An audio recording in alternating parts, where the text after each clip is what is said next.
शारदीय नवरात्रि की आप सभी को हार्दिक शुभकामनाएं।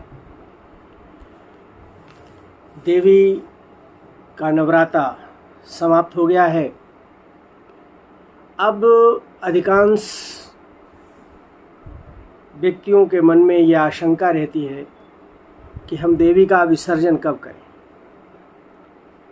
कुछ प्रश्न रहते हैं उनके मन में कि हम कलश का क्या करें, कलश पर जो नारियल रखा है उसका क्या करें, कलश के पानी का क्या करें, माता की चौकी का क्या करें, आम्र पल्लवों का क्या करें, जो आम्र पल्लव हमने उसमें लगाए हैं, कलश में जो मैंने हल्दी की गांठ, सुपारी और सिक्का डाला है उसका क्या करें, कलश के ऊपर पूर्ण पात्र में जो अक्षत रखे हैं उसका क्या करें, नारियल पर जो हमने कलावा बांधा है या जो माता की चुन्नी लपेटी है उसका हम क्या करें, और हवन की राख का क्या करें।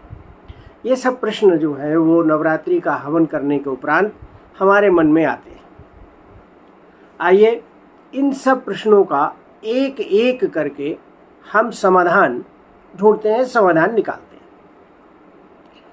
आज सभी भक्तों ने हवन किया होगा और कन्या पूजन भी कर दिया होगा।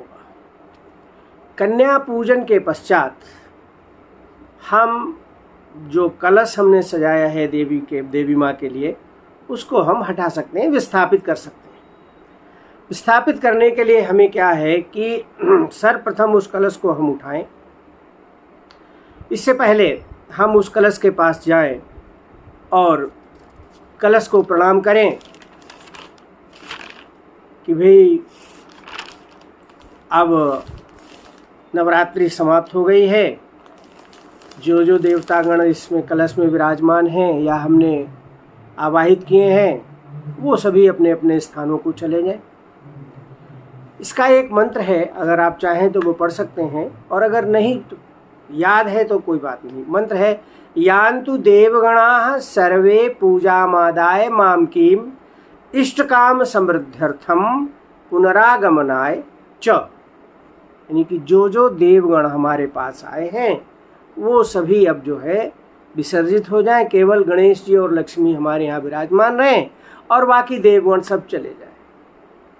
अब ये कह कर के हम कलश को प्रणाम करते हैं और प्रणाम करने के उपरांत हम चौकी पर से, यानी कि जो कलश है उस पर से सर्वप्रथम नारियल हटाते हैं। नारियल को हटा के एक साइड में हमने रख दिया। ध्यान रहे ज़मीन पर कोई भी चीज़ नहीं रखनी है।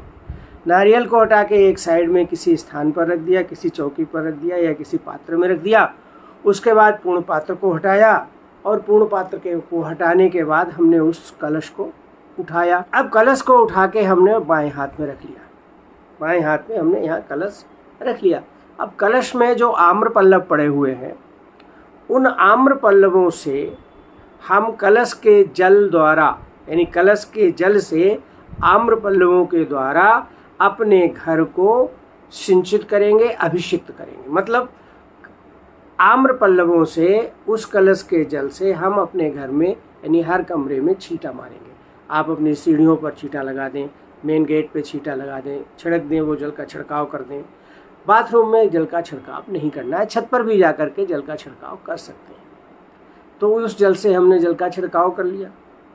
अब जल का छिड़काव किया। जल का छिड़काव करने के बाद हमने नारियल, उसके कलश के गले में जो कलावा बांधा था या नारियल के चारों ओर जो कलावा बांधा था, दोनों कलावा हमने खोल लिए।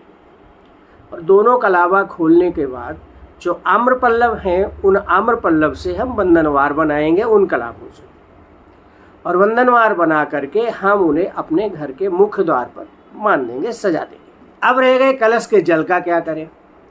कलश के जल से आपने घर को छिड़काव किया है, घर में छिड़काव किया है। अब जो बचा हुआ जल है कलश का, उसको आप तुलसी के गमले में डाल सकते हैं।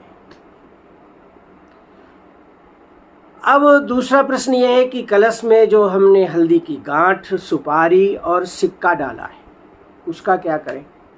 हल्दी की गांठ, सुपारी और सिक्का, ये तीनों चीज़ें उठा करके आप किसी लाल कपड़े में बांध लें और लाल कपड़े में बांध के उन्हें अपनी तिजोरी में रख लें आराम से। तो अब कलश का क्या करना है, खाली जो कलश बचा है उसको आप साफ करके अपने घर में रख लें, क्योंकि वो अगली बार काम आएगा। क्योंकि कलश हो सकता है मिट्टी का हो, तांबे का भी हो सकता है, तो वो अगली बार काम आएगा, उसको साफ करके अपने घर में रख लें। अब हम आते हैं ज्वारों की ओर। अब ज्वारे जो हैं जड़ से ही उखाड़ लें। जितने बड़े बड़े ज्वारे वो आपके हुए हैं उन सब ज्वारों को जड़ से ही उखाड़ लें और उखाड़ के उनकी मिट्टी जो है वो हटा दें।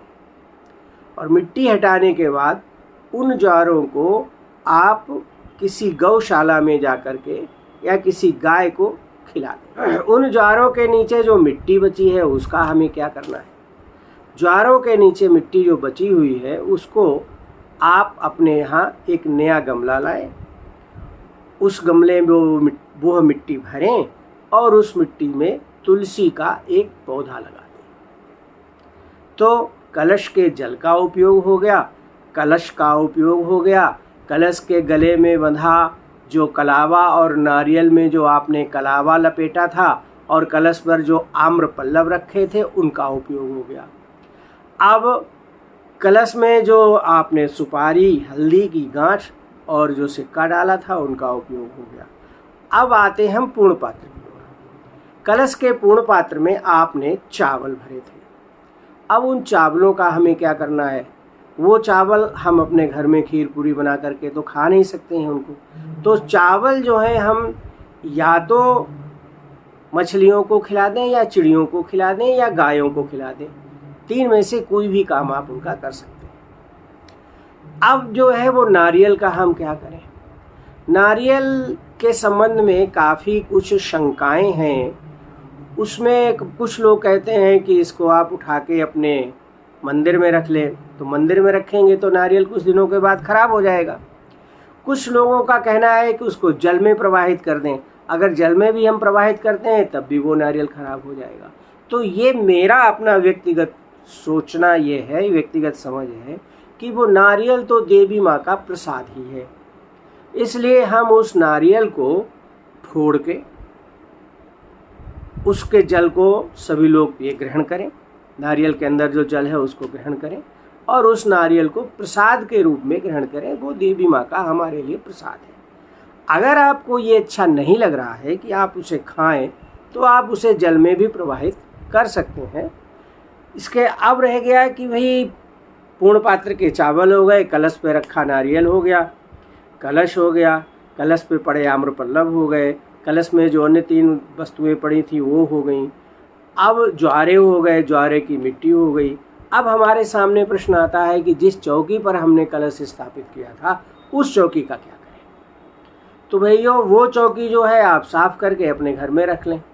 उस चौकी को आप कहीं भी प्रवाहित ना करें, आप अपने घर में रख लें और घर में रखने के बाद अगले बार जब आप स्थापना करें देवी के कलश की तब आप उसका उपयोग कर लें।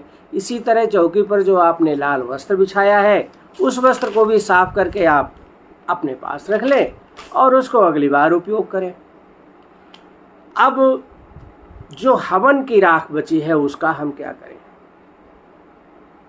ये भी एक अति महत्वपूर्ण प्रश्न है।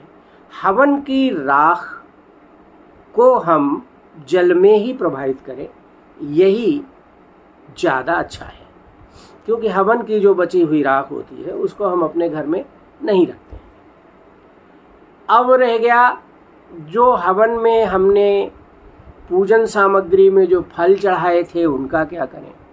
अब पूजन सामग्री में जो फल हमने चढ़ाए थे उन फलों को आप प्रसाद के रूप में ग्रहण कर लें, या आप स्वयं ग्रहण नहीं करना चाहते हैं तो प्रसाद के रूप में जाकर के मंदिर में चढ़ा दें, वहाँ ग्रहण कर लिया जाएगा। इसके अलावा कुछ लोग जो हैं कुछ श्रृंगार की सामग्री भी देवी को अर्पित करते हैं। उस श्रृंगार की सामग्री का क्या किया जाए, उस श्रृंगार की सामग्री को आप लेकर के अपने से किसी बड़ी सुहागिन महिला जो आपकी पूजनीय हो उसको दान में दे दें। किसी कन्या को दान देंगे तो कन्या यूज़ नहीं करेगी क्योंकि उसमें सिंदूर भी होता है, तो किसी सुहागिन महिला को दान कर दें जो आपकी पूज्य हो। तो इस प्रकार जो है कलश के संबंध में जो जो आशंकाएं आपकी हैं उनका मैंने समाधान किया है। अब रह गया कि कलश का हम विसर्जन कब करें। तो जिस दिन आपने कन्या पूजन की है वो अगर शुभ दिन है तो उसी दिन कलश का विसर्जन कर दें। जैसे सोमवार है, बुधवार है या शुक्रवार है, उस दिन कलश का विसर्जन कर सकते हैं। अन्य दिनों में कलश का, जैसे इतवार है, मंगलवार है, शनिवार है या बृहस्पतिवार है, इन दिनों में कलश का विसर्जन करना शुभ नहीं माना जाता है। तो अगर शुक्रवार है, जैसे आज शुक्रवार है, तो आज ही कलश को आप विसर्जित कर सकते हैं। और इस तरह आपकी पूजा संपन्न हुई। मुझे उम्मीद है कि आपकी समस्त आशंकाएं निर्मूल हो गई होंगी, समस्त आशंकाओं का समाधान हो गया होगा। अंत में मैं एक निवेदन सिर्फ ये करूँगा कि मेरे जो YouTube चैनल है मेरा, इसको आप सब्सक्राइब करें, इसको आप अपने इष्ट मित्रों को शेयर करें, जिससे उन्हें भी उन आशंकाओं से छुटकारा मिल सके, यानी उनकी भी आशंकाएं दूर हो सकें, और हमारे इस वीडियो को लाइक कर दें। ये मेरा निवेदन है। आपका दिन शुभ हो। आपको नवरात्रि की मंगल कामनाएं। जय माता।